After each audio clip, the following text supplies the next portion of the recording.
Welcome to the Favorites, the podcast presented by Bet365. We are part of the Volume Podcast Network. I am Chad Millman of the Action Network. Today, I'm joined, as always, by my co-host, my companion, my compadre, my BFF professional bettor, Simon Hunter. Hello, Simon. Hello, Chad. Did you watch that Lucas homecoming last night? Did I watch the Lucas homecoming last night? Yeah, Doncic. Luca. Yeah, Luca's homecoming. Yeah, I watched the whole thing. I watched the whole game. My kid and I were riveted.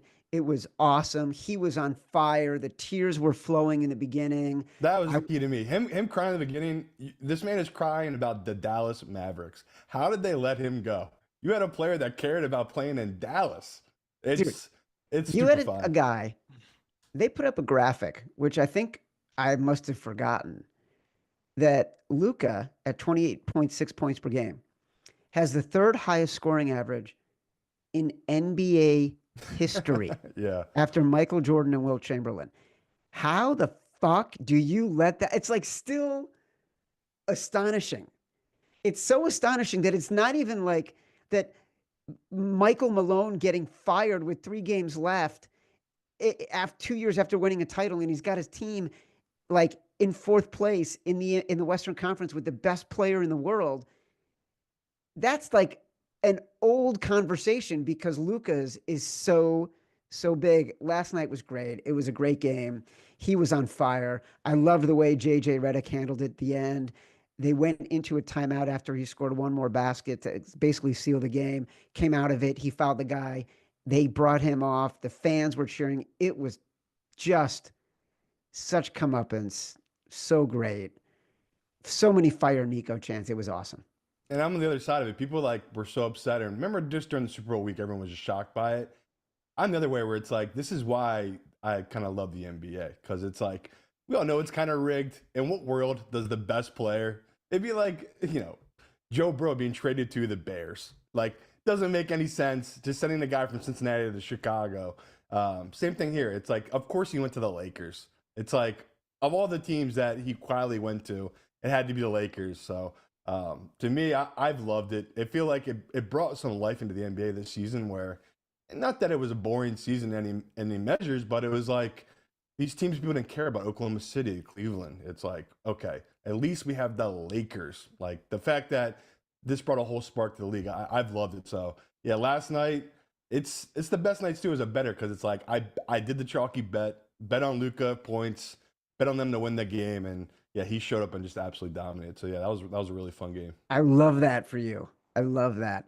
The Masters tees off today. In fact, it already has. Baseball is back. The draft is looming. We had great NBA action last night with the Mavs and the Lakers. The NBA playoffs are right around the corner. Joining us today to discuss all things sports and sports betting, a true Philly scumbag, like the kind of better that we absolutely love. Our former colleague, now working at the Ringer from the fighting city of Philadelphia. He came to our live show in Philly mainly because I made him. Anthony Dabbundo. Good to be here. And I'll be honest, when you texted me to scout some locations, I was incredibly honored. I was like, of all the people that Chad knows in Philly, he's texting me to be like, hey, you know any bars that we could do the event? And the bar that you guys picked was on my list. So that was very honored. And then quite a story. I don't know if you've talked to Evan Abrams about that night, but the adventure of getting him to the Amtrak train at 30th Street was one I'll never forget. Well, number one, I texted you because you're our audience. Like, sweet guy, probably bets too much, loves sports, representative of the Philly scumbag ethos. Also, you were raised in a bar. So I figure like if Yeah. anybody is going to know where like a good time could be had for people like him, it would be you.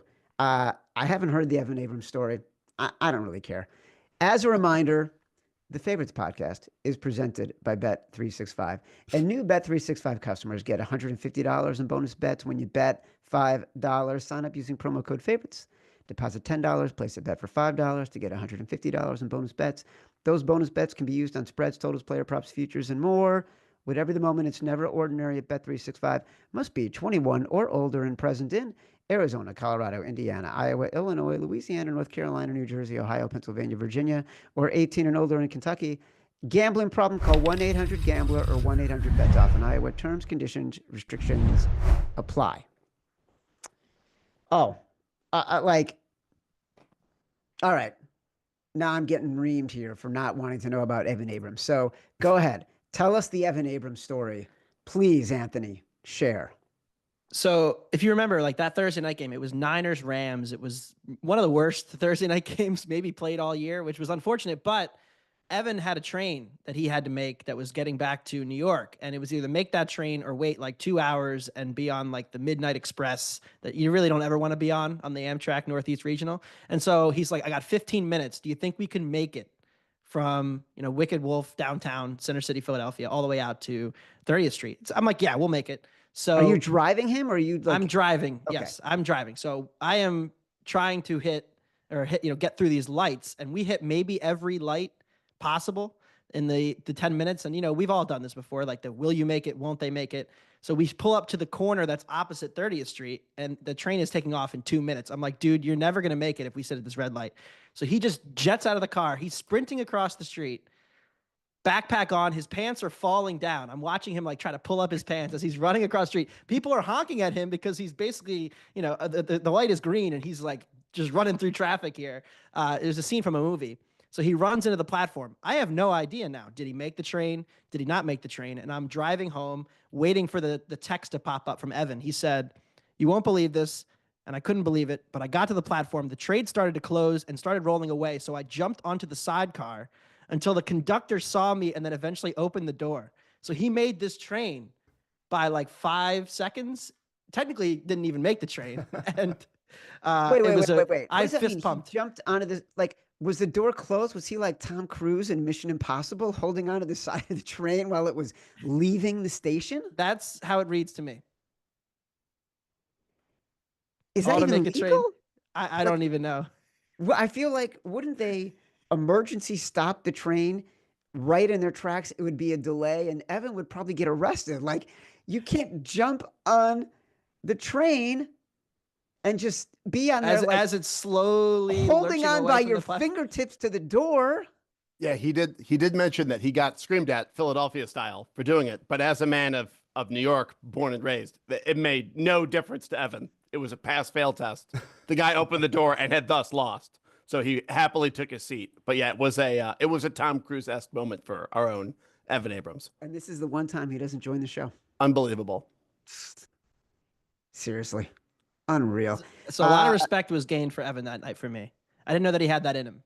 Sprinting across the street through traffic, running down the platform, jumping onto a slowly moving train to save an hour and a half of sitting in 30th Street in a dark Thursday night in pouring rain. Yeah. Evan's got a lot of dog in him. A lot. Like, hardcore, New York City raised, grew up betting sports, God knows what else.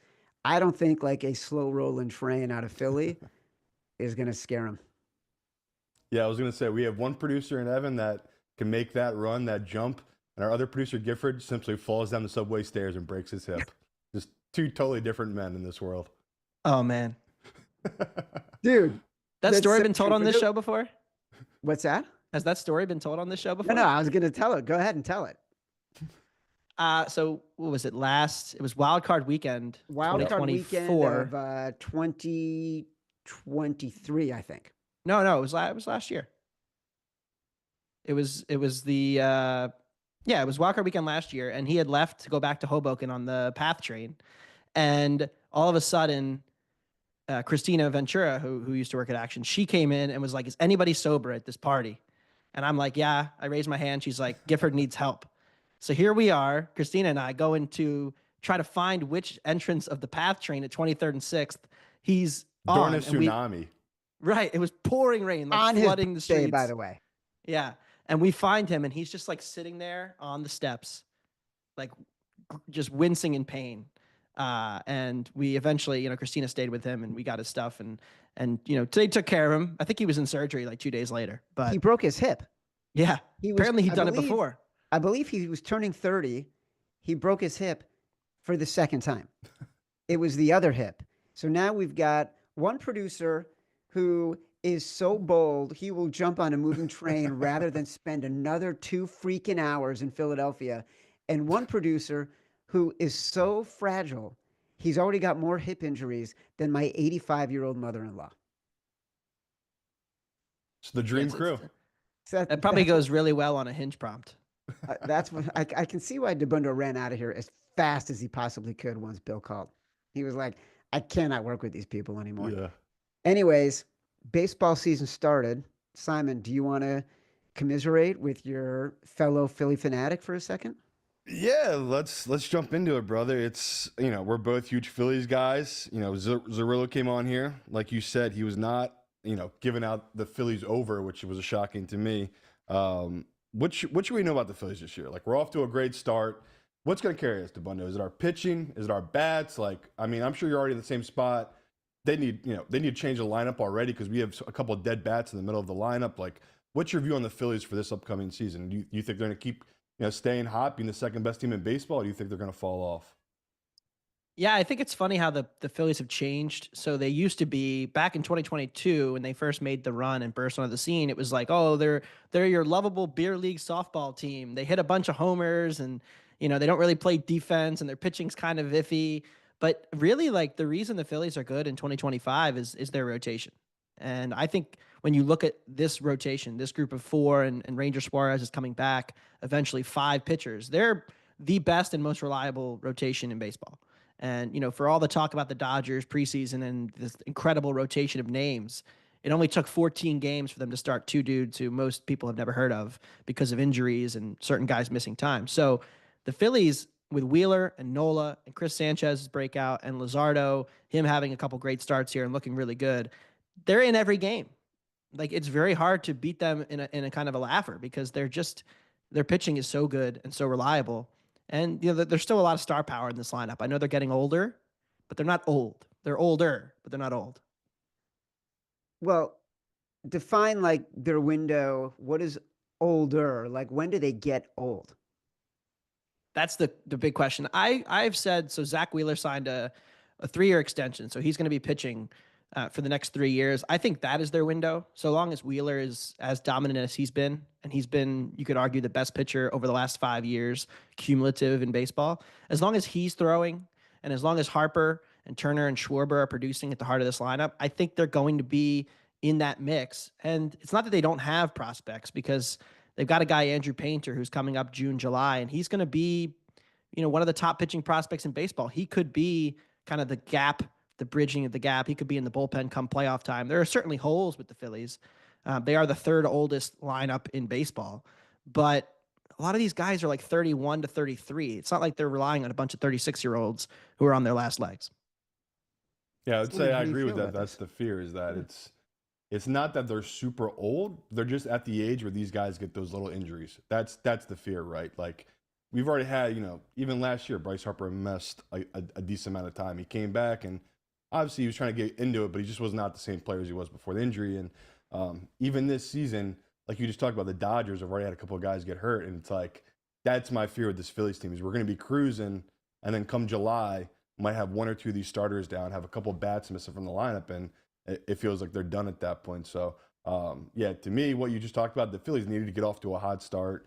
Them, the Cubs, these couple of teams that needed a good start have had the good start. So I feel like you're in the same boat as me, Anthony. I'm pretty happy the way this season has begun as a Phillies fan. It feels like we are one of the top 3, top 4 teams in baseball right now. And Atlanta's 2-9. I mean, that's that's rare, right? So seeing them all the way down there, and they'll have a rubber match with Atlanta. But if they're able to win tonight, Thursday, and they're able to win 2 out of 3 against the Dodgers and the Braves to start the season, I mean, that's a really encouraging sign, because the NL is really, really deep. You look at the Padres, the Giants, kind of surprising early this season, but especially the Mets and the Braves and the Dodgers. Like, there's so many teams. It's a much more top-heavy league than even the American League is, where everybody's kind of jumbled in the middle there. So it's going to be really competitive for those top spots. When you look at a 2-9 Braves team, this is a question for both of you. Do you see futures opportunity? This team is too good not to turn it around. Um, Strange start.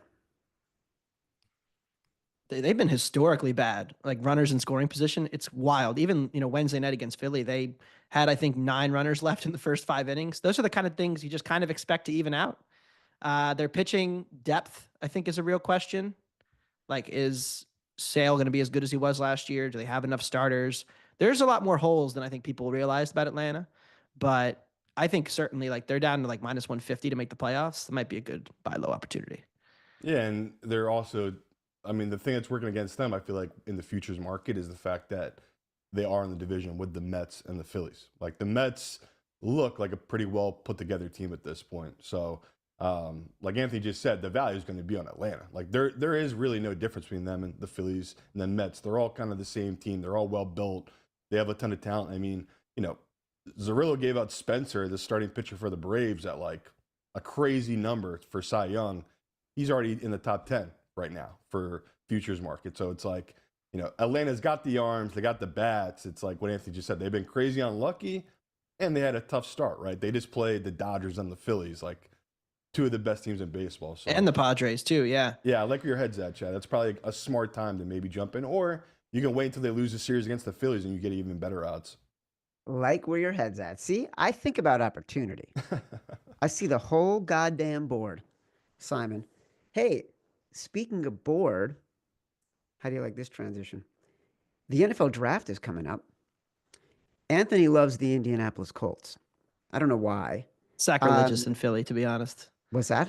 It's pretty sacrilegious of me as a Philly guy. Yeah, but I'm not gonna lie, Chad. The first time he told me, I like did side at him. I'm like, "What the fuck, dude? You're a Philly guy." He thought Simon. The first time I met him, he's like, "Dude, you're always praising Dak on Twitter. Like, are you a Cowboys fan?" I'm like, "No, I'm just a Colts fan who likes Dak. Thinks he's good." But it is weird because you are such a Philly dude that it's weird to me you would escape the clutches of the Eagles and then not just that, root for the most random, nondescript, no personality team. And it's not like, I mean, you're still a fucking baby. So it's not like Peyton Manning was in his prime as you were going through your teenage years of fandom. Andrew Luck was in his prime when I was going through my teenage years of fandom. No, I think the origin story is weird, but pretty simple. And it's that, so my dad owned a sports bar in South Philly for many, many years. So the Eagles were always on, and I was always around the Eagles, but he was never that big of an Eagles fan. And my other biggest sports influence is my older cousin, who's like a brother to me and grew up around the corner. And he was a Colts fan from his family. So we just watched Colts games, and I kind of copycatted him when I was, 6, 5 years old. And did it help that the Colts were good? Sure. Peyton Manning was pretty good in 2004, but it kind of just stuck. And then when, they got rid of Peyton, I became a Colts fan who also rooted for Peyton. And then I kind of just stuck with it. And honestly, I joked about this the last few months because of the Eagles winning the Super Bowl. Probably a bad choice. I feel like I made a bad organizational decision there. I should have been an Eagles fan and just rode with the crowd because they've won, 2 Super Bowls in the last 8 years. And I was the guy that was like, yeah, happy for my friends, happy for my family who are Eagles fans, but don't get moved by it. So it's been a weird place. So now we've got interesting quarterback selections at the top of the draft, potentially. Cam Ward, Shedeur Sanders. A few years ago, similar scenario. There were a lot of quarterback options. The Colts went with Anthony Richardson. Simon loves Anthony Richardson at the time for his upside. We had a long conversation with Kevin Clark about the value of drafting for upside, but then how you have to sort of nurture that talent, and you can't just sort of walk away from it. You have to know what you're getting into. You look at Anthony Richardson, to me, he's such a wild card as a better and for me, as a better, but also he's a wild card as a talent. Do you look at it as someone who's watching this team very closely, but also betting regularly, and see Anthony Richardson as someone you would like to invest in as fan and better? So I thought it was for all the reasons you talked about the Colts, the nickname of Indianapolis being Naptown for all those years, the patience, and sometimes astonishing patience that the Colts have had, and maybe too much patience their front office has showed. I thought that was the perfect organization for Anthony because, like you said, he needed the time. He needed an organization and a fan base who wasn't going to go turn on him after 8 games or after 16 games. But it has certainly been a rocky 2 years, and he's only played a handful of games because of injury. And so I think that is the most alarming thing for me as a fan. As a bettor, the Colts were better last season when Richardson played. They were better against the number. They had a bunch of close losses and covers. They were I think Richardson at one point was 7-1 ATS because his running ability in the red zone is effective. His running ability enables them to run the ball better with Jonathan Taylor, things they were not getting with Joe Flacco. And so there were plenty of bad, but there was also so much explosiveness in that team that you just don't quite have with most quarterbacks. And so I have no problem with the pick, with chasing the upside. As a bettor going into this season, I think you're going to know pretty quickly. You're going to be able to tell, even in training camp, even in preseason, Richardson's mechanics, his throwing mechanics, because they haven't been great. He's struggled with the intermediate throws, and he has a new throwing coach. He's working with the guy who helped fix Josh Allen's mechanics. So that's what we're clinging to as Colts fans and as potential over 7.5 bettors. But I think there's definitely some kind of stuck in the middle that the Colts have. They've been sitting in this 7 to 10 win range for basically since the day Andrew Luck retired. And so it's been very weird to figure out how they get to that next echelon in this loaded AFC. Simon, please share with me your thoughts on Anthony's thoughts on Anthony Richardson. Yeah, it's a lot to unpack just because they are a team that, my knock against them is that they are part of this group of loud ownership that seems like they keep trying to run their own ship. And that's the last thing you want in football. And, we've seen prime examples. I mean, just in 1 year of different ownership down in Washington, right? You went from an owner that couldn't stop being meddling in their business.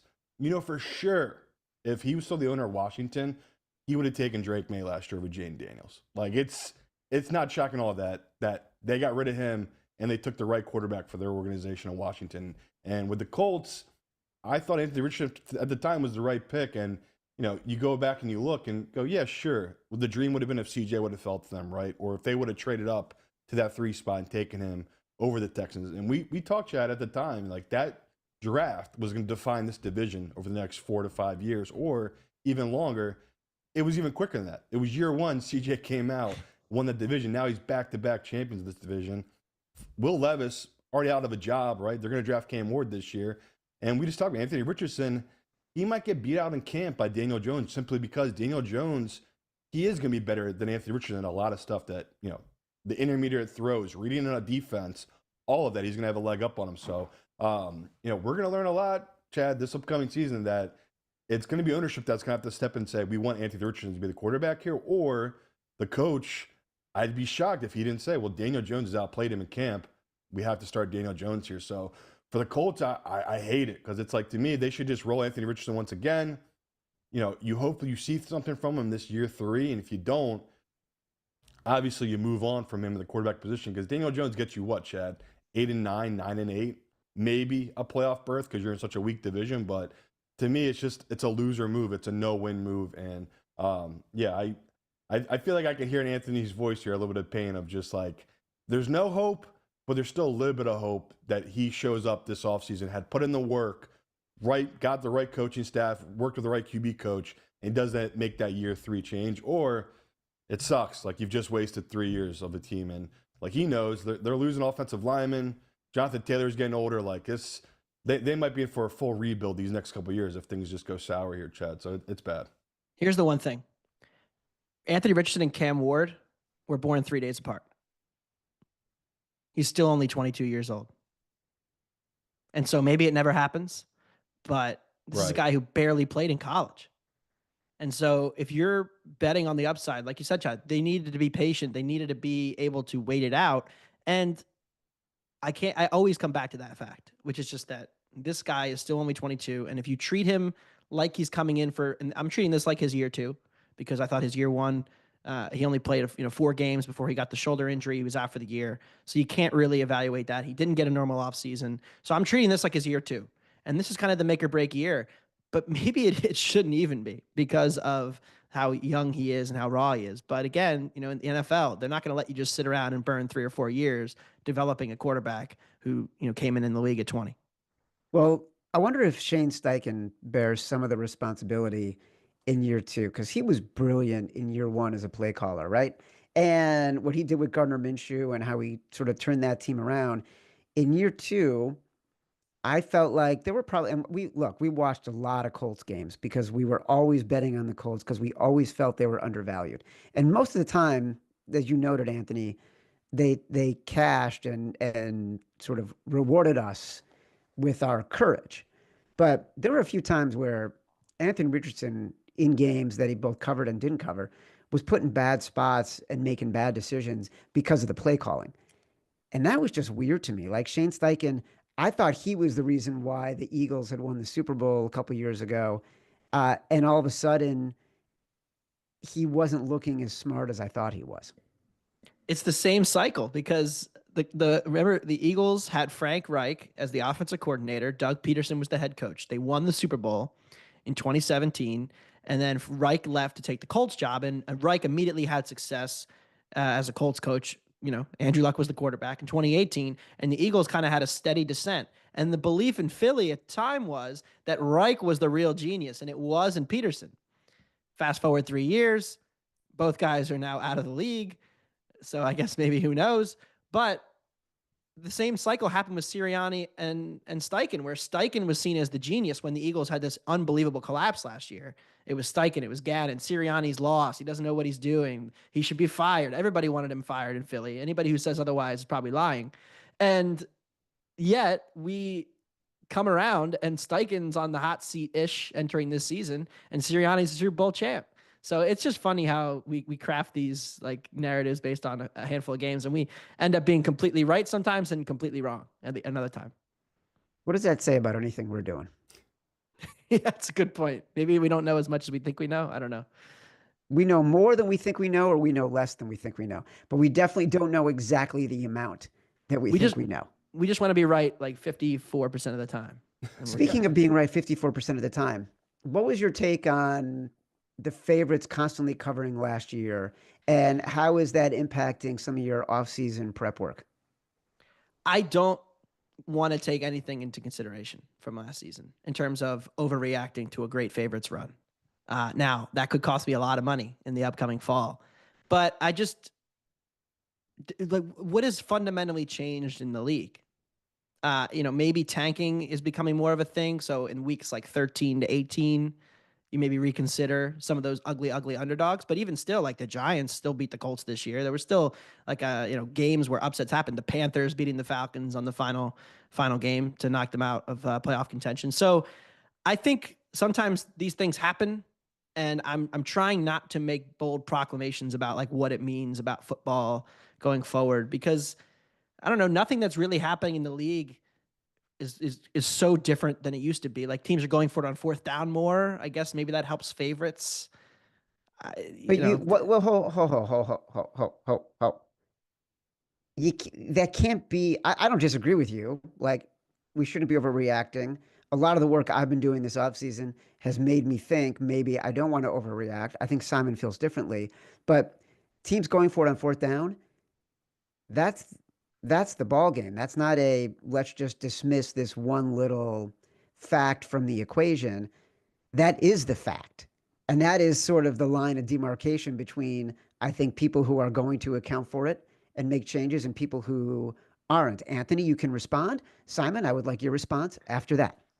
This is our own little McLaughlin group. But how do you try to predict it, though? Like, I mean, going into the Commanders were like 108% on 4th down last year. I don't know if I don't think that's sustainable. I think the actual number was like 80 something. Do you say they're going to automatically be better than every other team on 4th down because of Jaden Daniels? Do you say that was a one-off? I don't know. I think that's the big question. I do think, though, if the underdogs are going to start optimizing to try to win games instead of playing not to lose, which you see a lot. You see, like, how many times do we see team as an underdog and they're like punting on 4th and 3? if they're going for it more, does that open up opportunities for the favorites to get more margin? Maybe. But again, it seems very noisy to me year to year to be like, oh, actually now favorites are going to win at a big rate. And I think maybe there were just more bad teams than usual last year. That also could have been part of it. Simon. Yeah, my biggest hope is what Anthony's saying is right, of the fact that people like me are over adjusting, the sports books over adjust as well, and we get 2 to 3 extra free points of some of these dogs, Chad. That would be amazing, obviously, for us, because then, of course, we'd feel more comfortable. But, even talking to guys who've been doing it for a long time, the change of either starting at your 20 after a kickoff or starting at your 35 now after a kickoff is so massive. Like, it really is, especially with these good teams where, me and you talk about, Chad, if you pick up 1 first down, you are now at the 45 or the 47. Like, that now puts that team, especially with a good quarterback that you believe in the driver's seat, where it is a major difference, where it's like, we saw last year these bad quarterbacks, the coaches didn't have faith in them. So instead of going for it on 4th and 2, 4th and 3 from the opponent's, 48 or their own side of the ball, their own 48, they just didn't do it, right? They always punted, where the flip side, the good teams went for it. I mean, me and Chad had multiple weeks of the dogs we bet were great in the first half, and then the second half, their teams were punting and the other team were going for it on 4th downs. And that's simply where, like, even when I went through the numbers, we lost so many games on those type of scenarios where historically we've always been good with the dogs. Like, the home dogs have been good to us. So my biggest adjustment to it is I'm not going to overreact to it, right? I'm still going to do what we always do, Chad, right? In week 1, week 2, it's always good to take the dogs, right? The public will always react and bet from the previous season. My big adjustment will be that middle of the season, right? When me and you are really going through it, and that's when we usually lay into the dogs that we saw last year, that run that, I mean, Evan kept talking about every week. It was like the favorites were hitting at over 65%. Then it would get to 70%. And it was like, this isn't going down, this is going up. And that never happens with the book. So that's my biggest adjustment I'm going to make, is I'm going to go into the year hoping to bet dogs, but I'm not going to be stubborn like I was last year. Like, if there's a team like the Titans, like they were this year, Chad, the worst team in football, me and you aren't going to try to outthink it. We're going to bet against them, right? We're going to fade that bad quarterback, because that's going to be profitable in the way the league has gone. So I'm interested to hear Anthony's view on that, where it's like, I love betting on bad quarterbacks. That's really shifted after last season, where it's like, we're dead. Like, these guys don't go for it on 4th down because they know their quarterback sucks. Why would you ever go for it with Will Levis on 4th down? You know you're going to lose that battle every time, and they did. They lost 16 straight games against the spread, something we never seen before. So where you at with that, Anthony? Ben Johnson made a really interesting comment the other day about how EPA on passes is now more predicted than turnover margin in football. That was really interesting to me, because I think a lot of times when we watch games, we're like, oh yeah, like the box score was pretty even, but that one team, they had like 3 fluky turnovers. That's not going to continue. We need to start looking at this, I think, from like a quarterback passing game perspective, and maybe overweight, quarterbacks again. And it's simple and it's square, right? To be like, oh, I don't want to bet Will Levis against insert good quarterback here. But as this continues to trend, it's going to be really, really hard for the math to make sense as offenses get more efficient. And one other thing you mentioned about early season offenses were certainly down. Like the first 4 weeks, even the good teams were not as efficient offensively. I wonder if that's a knock on from preseason. The preseason being dead. Do we see unders and underdogs do better early, and then the favorites kind of like lock in, kick into gear, sort some things out, and play at a higher level down the stretch? Seems to be, especially with the extra week now and more playoff teams, there's more margin for error for you to be like, we're 2-2 after 4 weeks and we haven't looked very good. And then we figure it out. And easy teams that jump out for that, what you just said, are like teams that, like the Eagles last year, had new coordinators. Detroit, it's going to be rough in Detroit those first couple of weeks, right? They've lost their offensive mind and their defensive mind. And, it was really interesting. Brandon Graham was just recently on a show with Kelsey Brothers, and he talked about that losing after the Super Bowl, losing both Gannon and Steichen, and he was just talking about they had new coaches coming, and he was just like, I don't know about these dudes. And then they got rid of them, and his next year, they had new coaches in again last year. And he said Fangs came in and literally told them, the Eagles defense, he's like, you guys are lazy and you're losers. And just basically talked shit to them for the first 3 months, and he said it sucked. Like, they all hated him. They said it was brutal. And then they started doing well and winning, and he started being cool with them as time went on. He said we just kept getting better and better as the season went along. And that to me is what you're talking about here, where it's like, these guys come in the preseason, it's it's them trying to fix bad habits, not so much them learning a new defensive scheme and stuff like that. So it is going to be interesting to see these teams that have new coordinators coming in. Big differences. Are we going to have an advantage there, Chad, trying to fade those teams that, people are still going to perceive this Detroit offense being one of the best offenses in football? How do you not think losing, an offensive genius in Ben Johnson is not going to be a big deal? I think it's going to be so. I think there's going to be some opportunity thus early on in the season to fade some of these teams, Chad.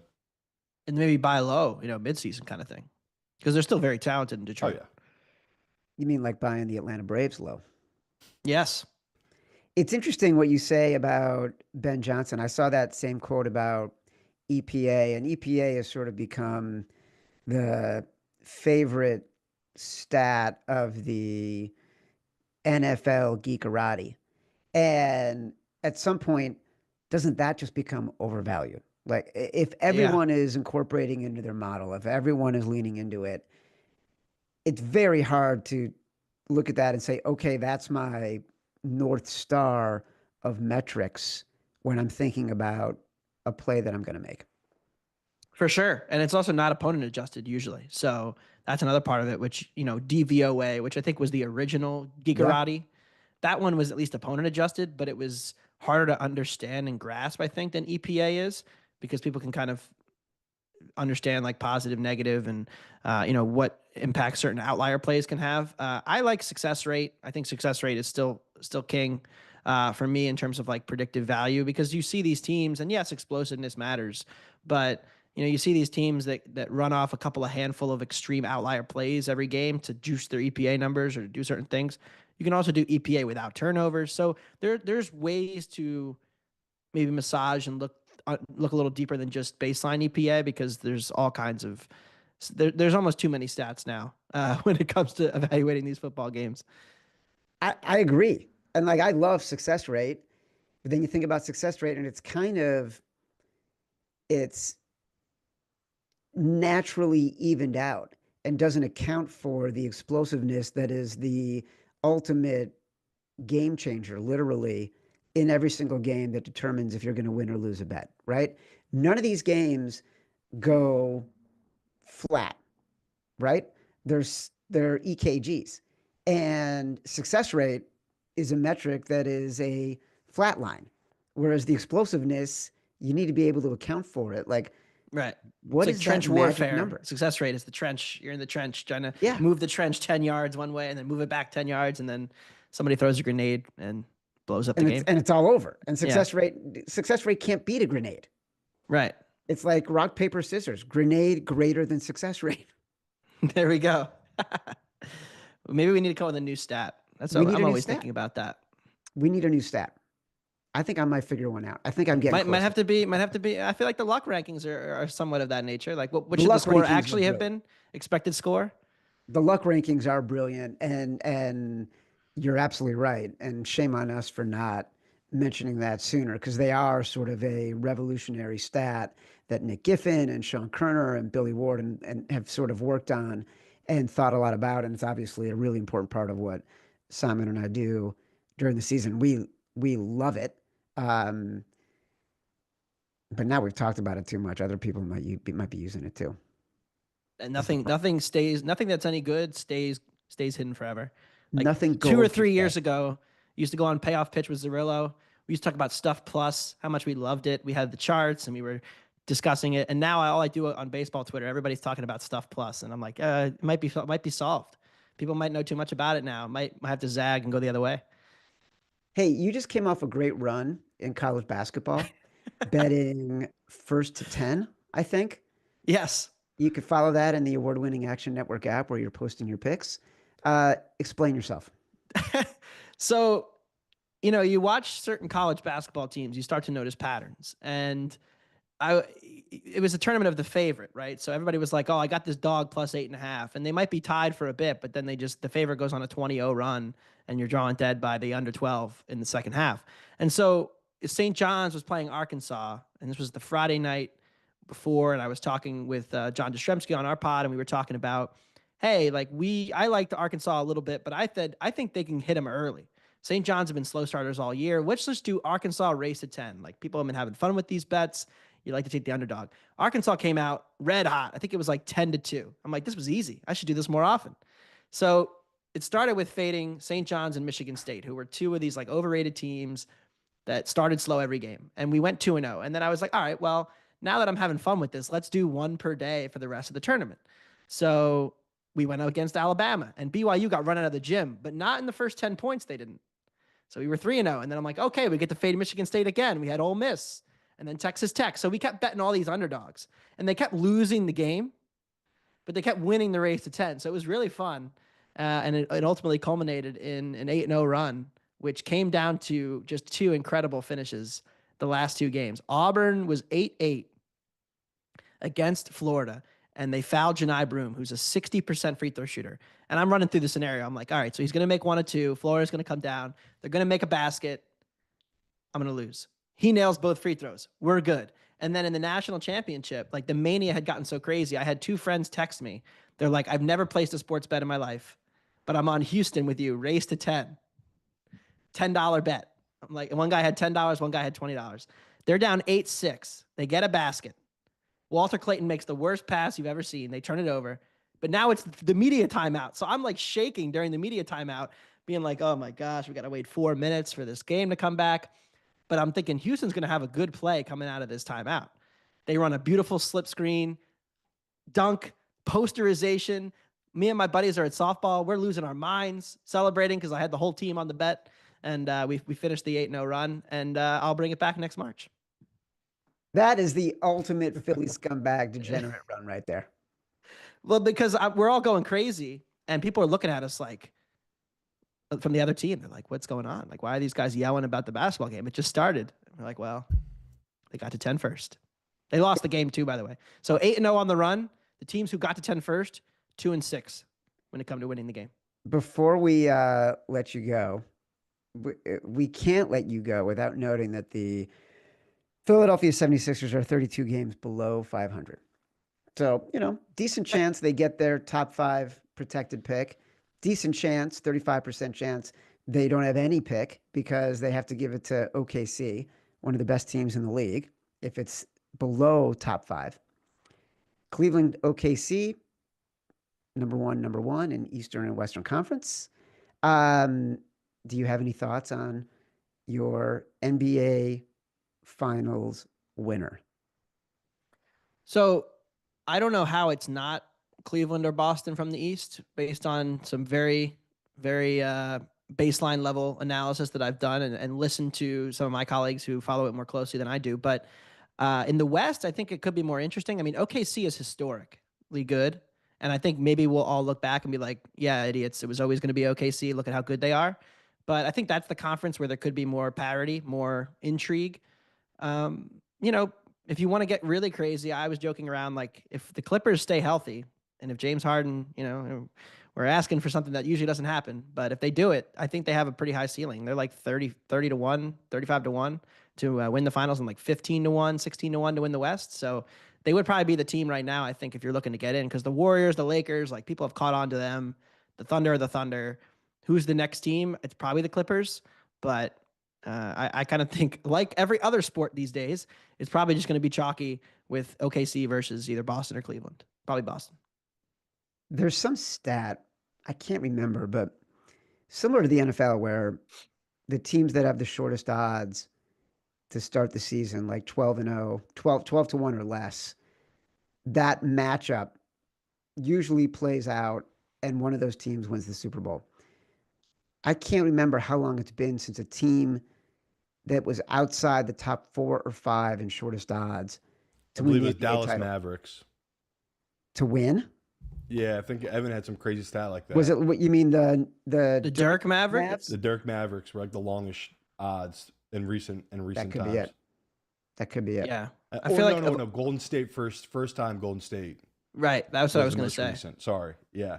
That was like everyone knew it was coming, but no one really knew. I think they were greater than what Chad's saying is 10 to 1. It's been a long time. Yeah. All right. It usually takes something crazy to happen. Like, the Raptors got their win, but then that was when like the whole Warriors team ended up hurt by the end of the finals. Or, you look at like even that whole run, like KD's toe was on the line or whatever. So yeah, over the years it's been been pretty chalky, and it looks that way now. I mean, we've had teams get to the finals. Right. Like the Heat have gotten to the finals. I think that people are shocked by that. But I think it's pretty shocking that to actually win it is a different story. Like even the Mavs last year came out of nowhere, but they didn't win it, right? They got close. We got to end on a football note, Chad. So also, I forgot to mention at the top of the show, got to download the Masters app. If you're gambling on the Masters app is the greatest thing ever invented for gamblers. So please download it. But Anthony, you're a Colts fan. You guys got pick 14. Who the fuck do you want? If you take Sanders, are you going to kill yourself? What is going to happen at pick 14 here? I'll be very upset if we take Sanders. I think I would be pretty shocked if we took Sanders. Me too. But I think the tight ends are the two tight ends, Tyler Warren and there's Colton no Loveland. way Tyler Warren drops you. Chad's getting Tyler Warren.